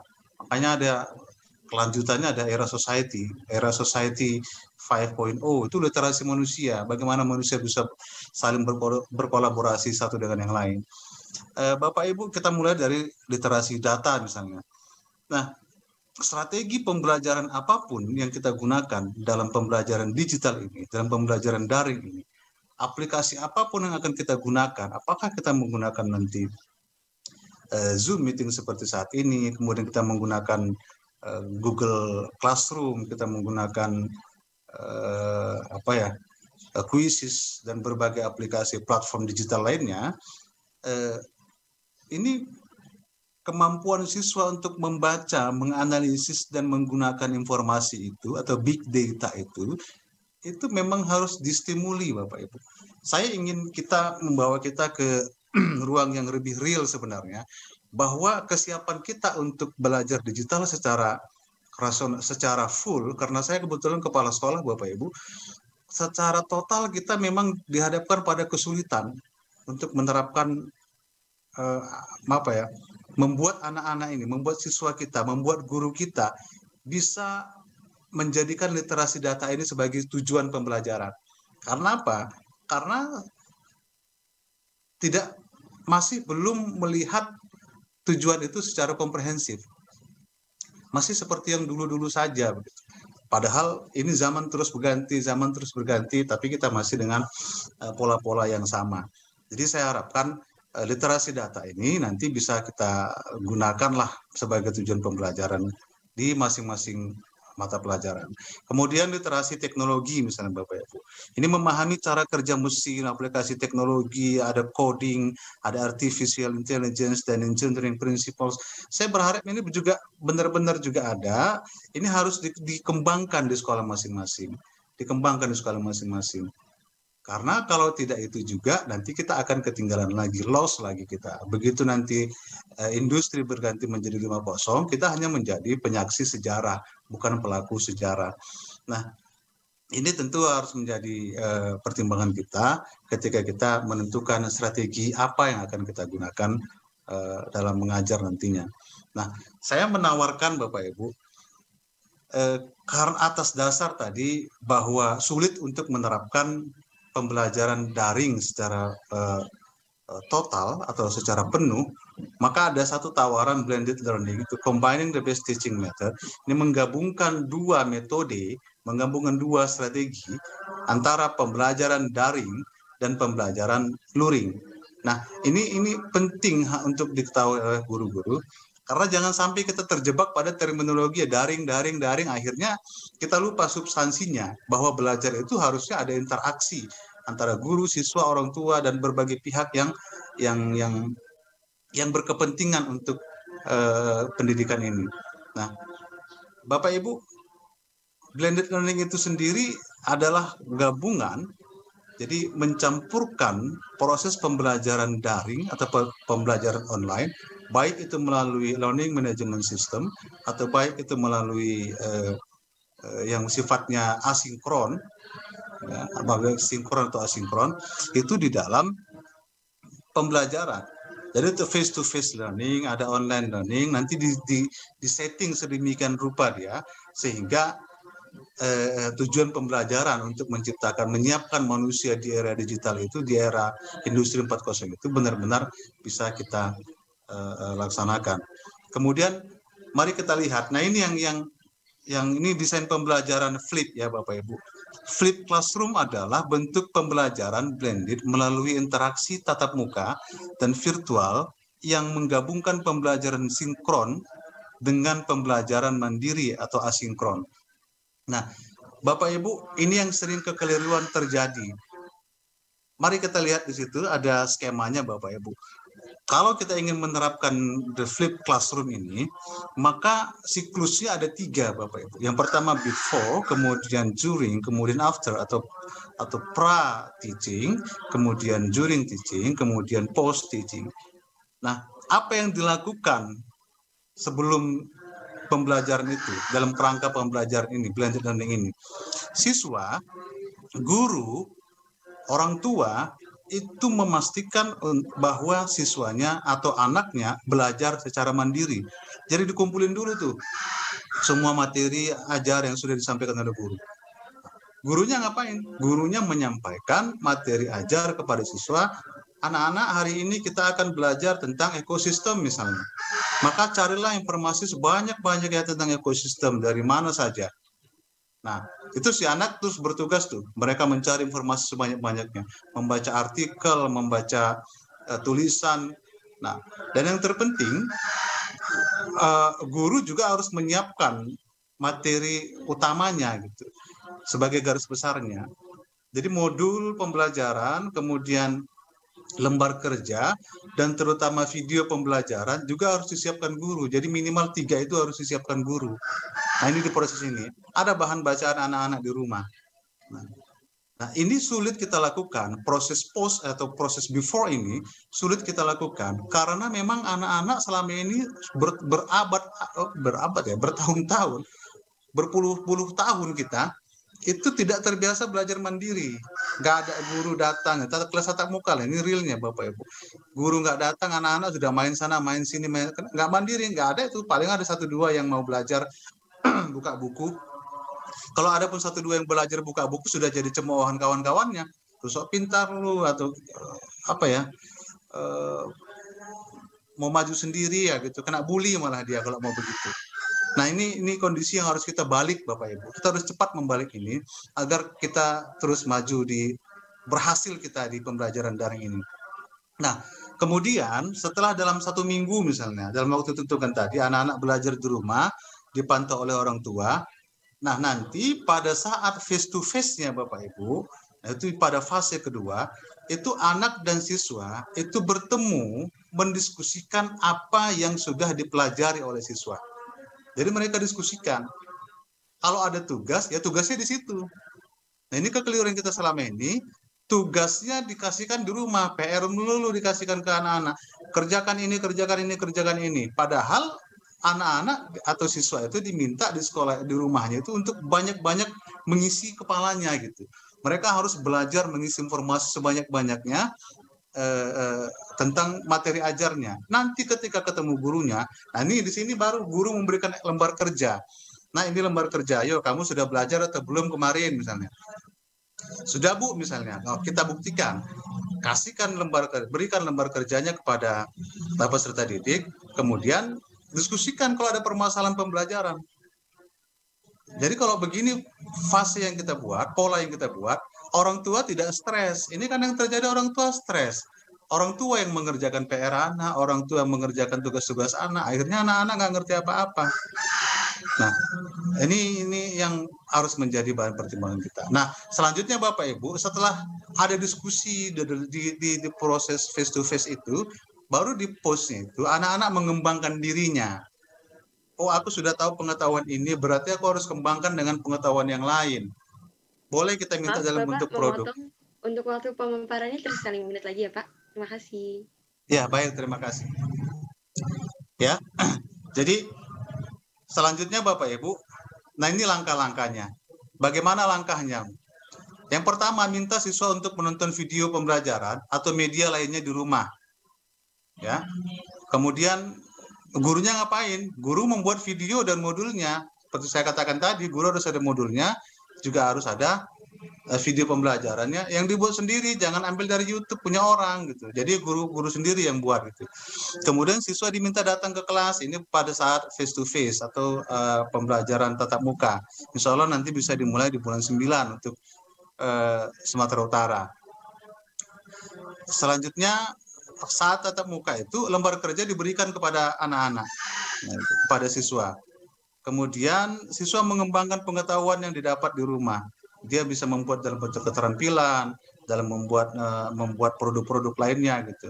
Nah, guru ngapain? Guru berkomunikasi dengan orang tua tentang perkembangan afektif, kognitif dan psikomotorik siswa. Apa saja kayak gitu di rumah gitu. Nah, ini yang saya yang disampaikan oleh Pak Hutauruk tadi. Bapak Ibu guru dan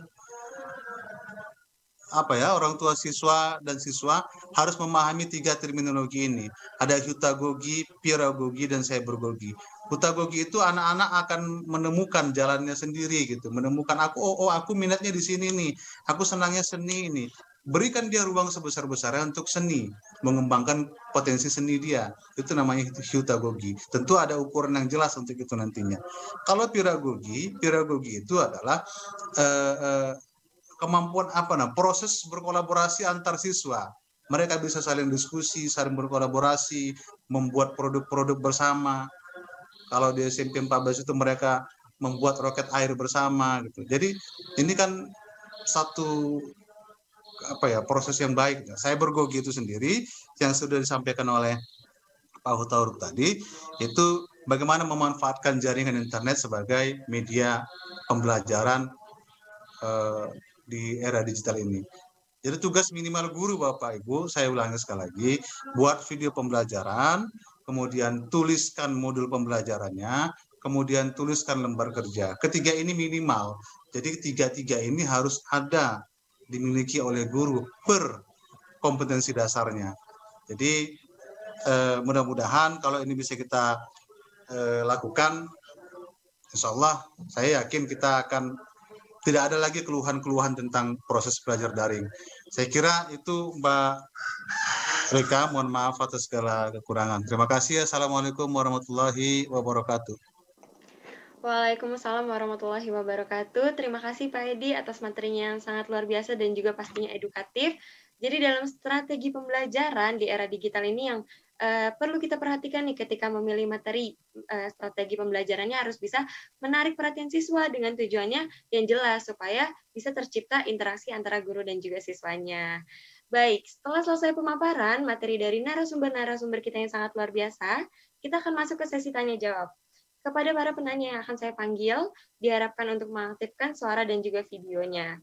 Baik, untuk narasumber yang pertama, Ibu Azizah, dengan penanya Ibu Miftahul Husna. Ya, silakan Kak.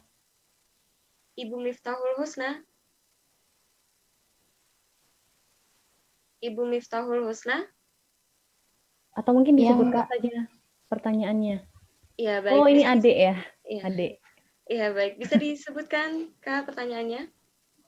Ya, baik. Terima kasih buat Mbak Moderator. Di sini saya ingin bertanya kepada Ibu Azizah. Pertanyaannya, bagaimana cara meminimalisir diskomunikasi dalam penggunaan media sosial saat melakukan komunikasi? Karena dalam komunikasi secara langsung saja, sering sekali apa yang kita sampaikan berbeda maknanya dengan yang mendengarkan, apalagi menggunakan media. Terima kasih, Bu. Itu namanya penting dalam berkomunikasi itu penting ada yang namanya punctuation communication. Jadi dalam berbahasa kita ketika di dalam dunia internet itu juga ada namanya bahasa digitalnya ya.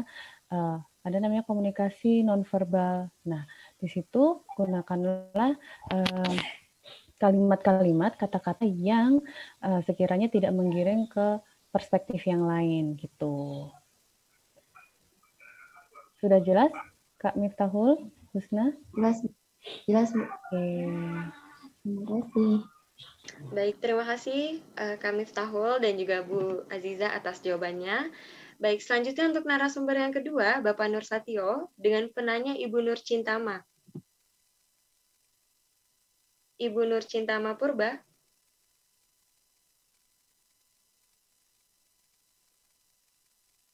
Ya. Mungkin ya, baik. Bisa disebutkan, Mbak, untuk pertanyaannya?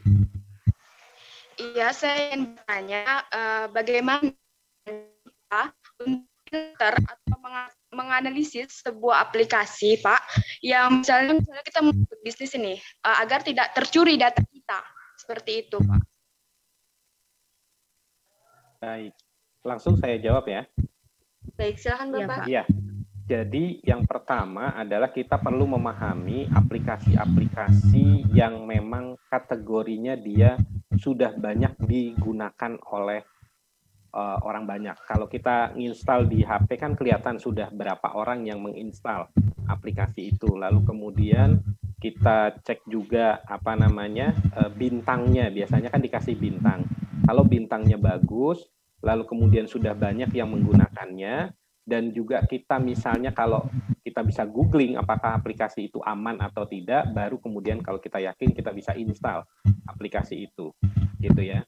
Tapi kalau misalnya aplikasi itu baru sedikit yang install, lalu kemudian bintangnya sedikit gitu ya, misalnya bintangnya 3 atau bintangnya hanya ya 3 atau bahkan misalnya 2, lalu kemudian kita browsing di Google, wah ini aplikasinya berbahaya nih, malware dan sebagainya. Ya lebih baik kita putuskan tidak usah kita menginstal aplikasi tersebut, karena masih banyak lagi aplikasi-aplikasi yang lain gitu ya. Jadi kalau misalnya kita cari di Play Store, itu kita mau pembelajaran, kita mau kursus, atau kita mau cari aplikasi tertentu, itu pilihannya banyak. Nah, makanya dari situ kita perlu perhatikan itu tadi, bintangnya, komentarnya, lalu kemudian kita juga aktif menggoogling. Nah, dari situ kita bisa punya keamanan bahwa aplikasi ini aman kita gunakan. Itu. Oke, makasih Pak. Sama-sama. Baik, terima kasih Ibu Nur Cintama atas pertanyaannya dan juga Bapak Nur Satio atas jawabannya. Selanjutnya untuk narasumber kita yang ketiga, Bapak Alpian dengan penanya Iqbal Aldika. Bapak Iqbal Aldika? Bapak Iqbal? Saya ingin bertanya, Bu. Silakan, Pak. Oke, baik. Saya ingin bertanya kepada Bapak Alpian Hutauruk. Sekarang anak sudah dipaksa melek digital dalam pembelajaran. Orang tua sudah memberi waktu ke anak dalam penggunaan gawai. Dalam beberapa kasus saya lihat mereka membuat alasan mengerjakan tugas, padahal sedang bermain gawai seperti sosmed, game online, dan hal ini bisa menanamkan karakter negatif pada anak. Menurut Bapak, bagaimana peran orang tua dalam hal ini? Baik, terima kasih Bapak Iqbal. Bisa langsung dijawab, Bapak Alpian.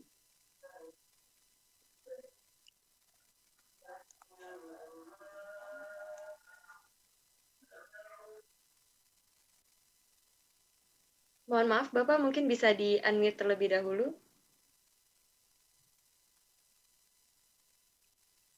Oke, baik. Makasih ya. Pak Iqbal ya, makasih Pak Iqbal. Jadi moto dari UNESCO selaku lembaga yang menangani pendidikan dan kebudayaan bahwa pendidikan itu untuk semua dan semua untuk pendidikan. Jadi mengurus pendidikan ini memang tidak bisa hanya diserahkan kepada guru. Sebenarnya kan tanggung jawab mendidik anak itu kan tanggung jawab orang tua. Cuma karena situasi masyarakat kita yang hari ini semakin spesialis, jadi orang tua meminta bantuan guru untuk mendidik anaknya karena keterbatasannya. Maka adalah namanya profesi guru. Guru tentu punya keterbatasan ya, keterbatasan waktu, keterbatasan ruang, dan dibutuhkan dengan orang tua. Maka dalam hal ini memang orang tua tidak bisa lepas tangan, harus saling komunikasi.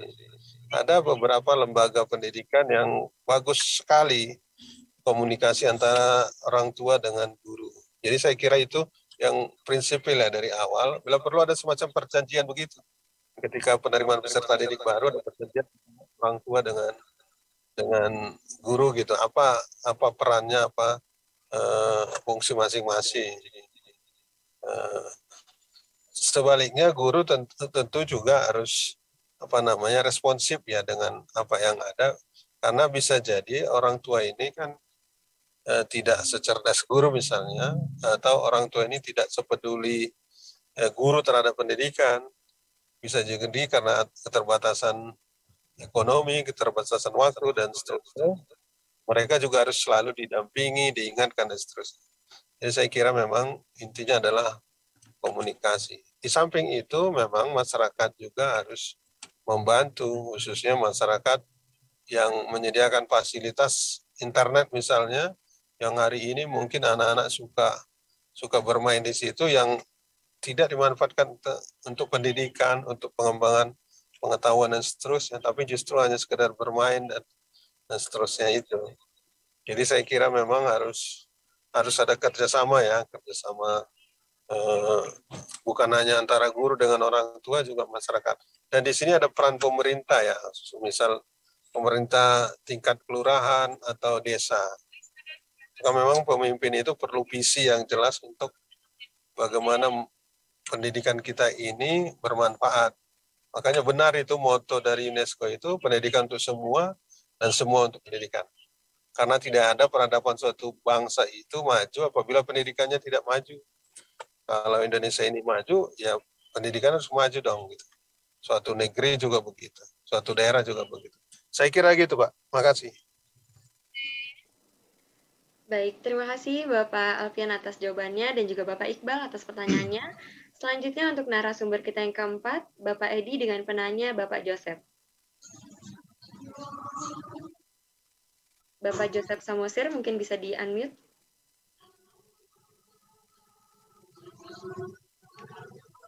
Bapak Joseph Samosir.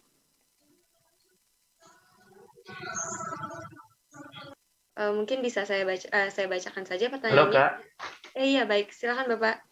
Ya, saya izin bertanya buat Bapak Edi, bagaimana cara menciptakan situasi belajar bagi anak atau mahasiswa yang tidak membosankan Pak, bagi kita yang lebih tertarik bermain games daripada harus belajar online Pak.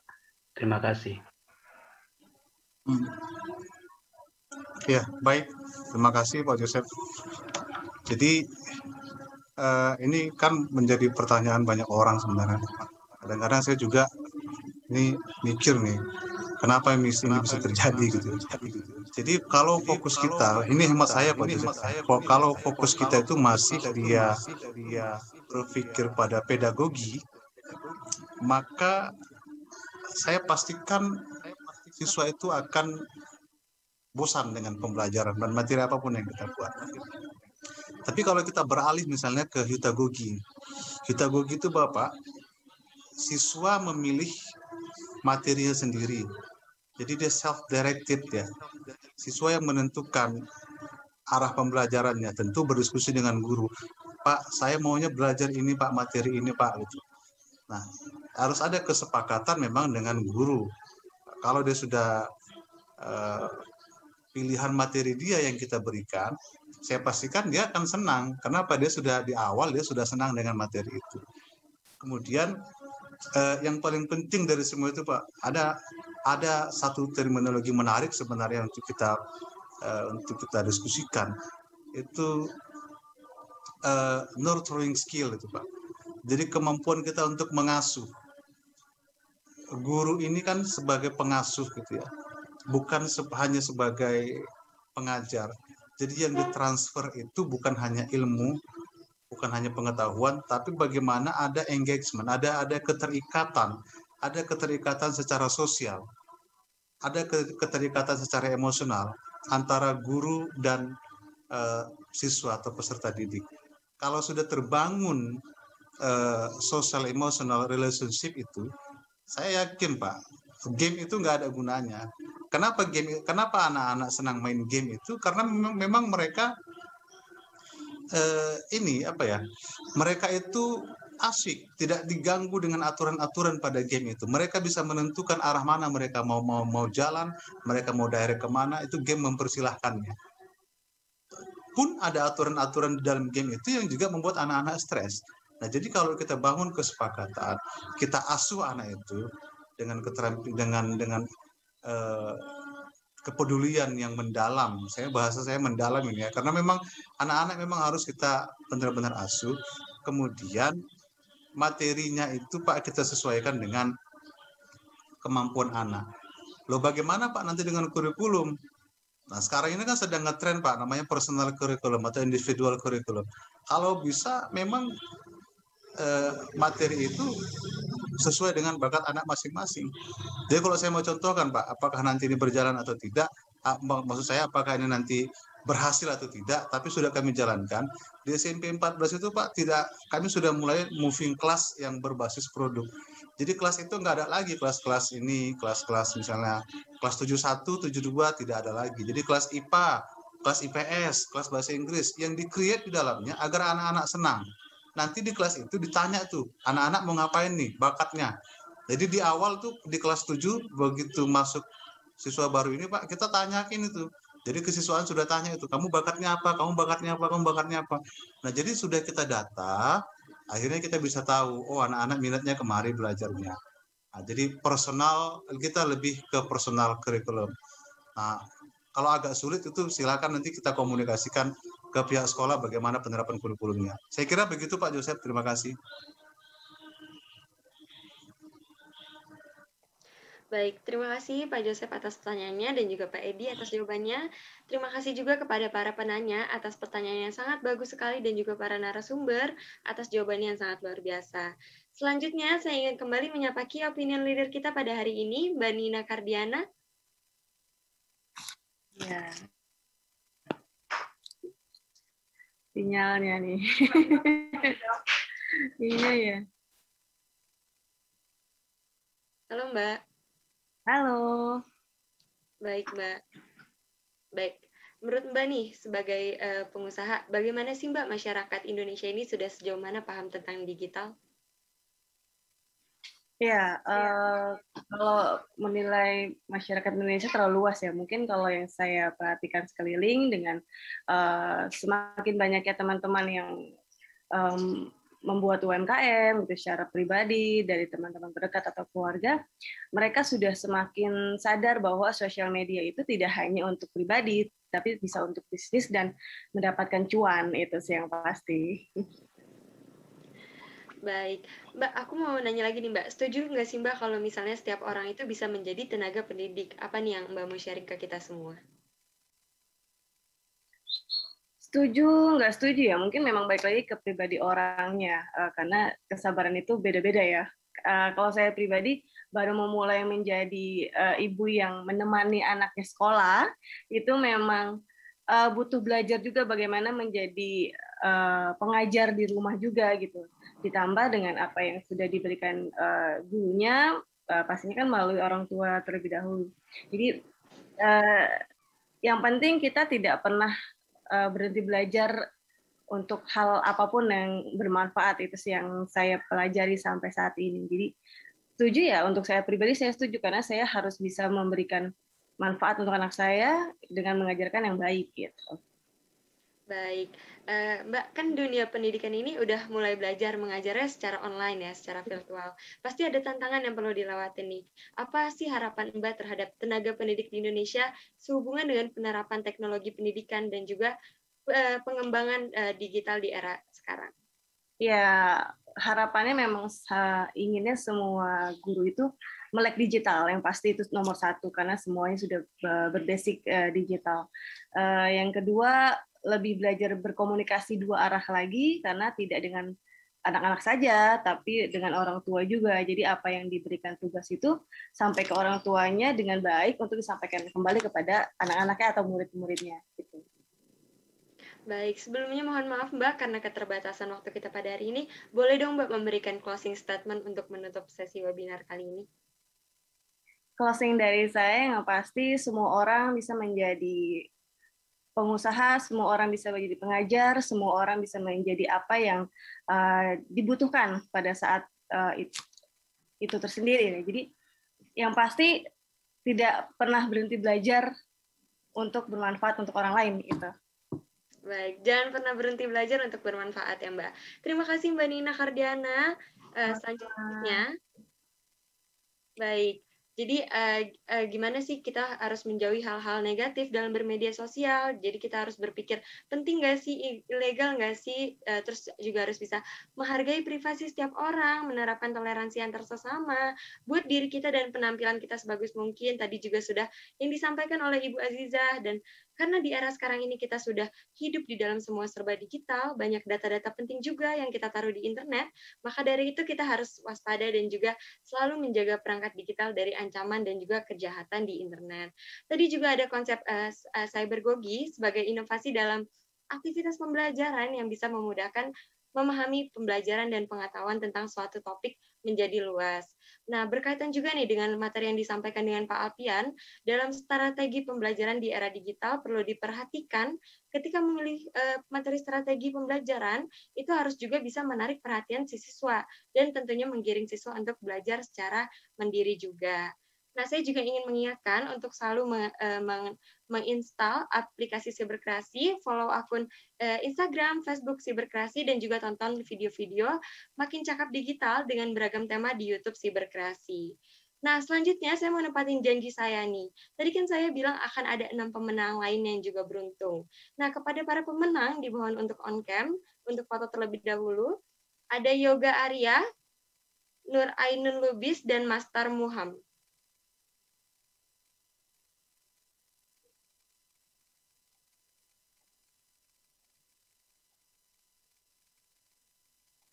Nah, sudah ada nih 3 pemenang di depan saya. Baik, boleh dong kasih senyum cantik dan gantengnya dong. Atau enggak gayanya bisa ngikutin saya nih.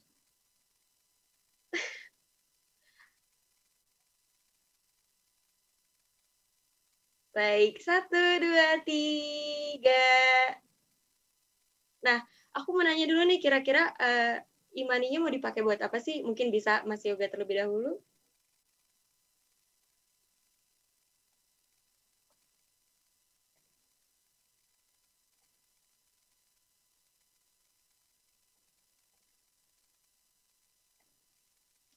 Nah, mungkin ada sedikit gangguan sinyal dari Mas Yoganya. Selanjutnya ada Mbak Clara Lolinsa, Mas Abdurrahim, dan Mas Arif Rahman.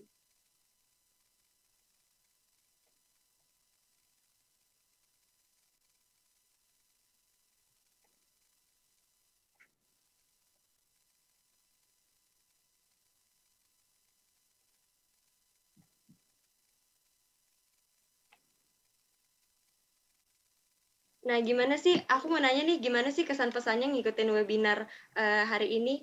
Boleh dong di-share di kolom chat? Seru, atau misalnya jadi nambah ilmu? Ayo dong, di-sharing dong di kolom chat.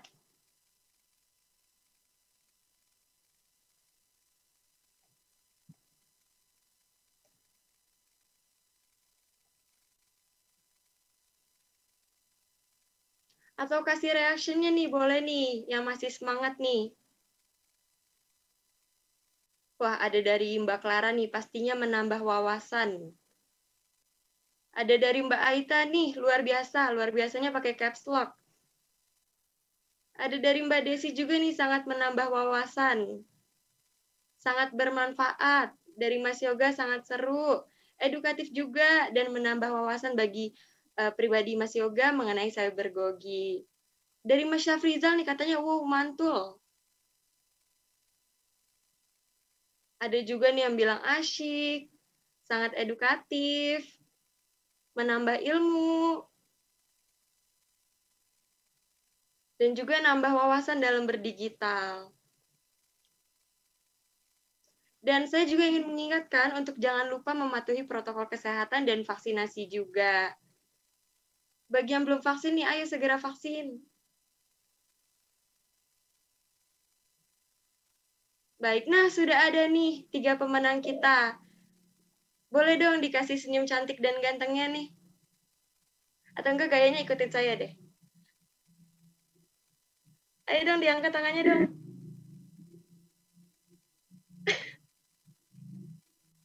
Baik, 1, 2, 3.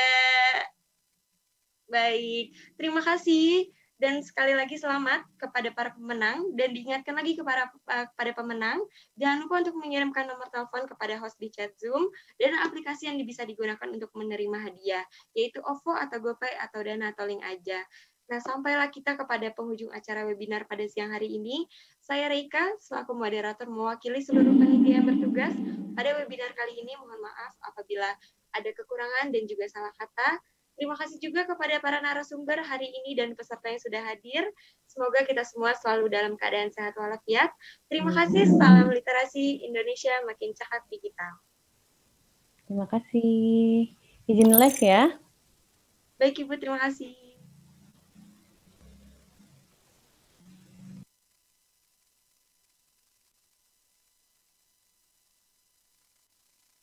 Recording stopped.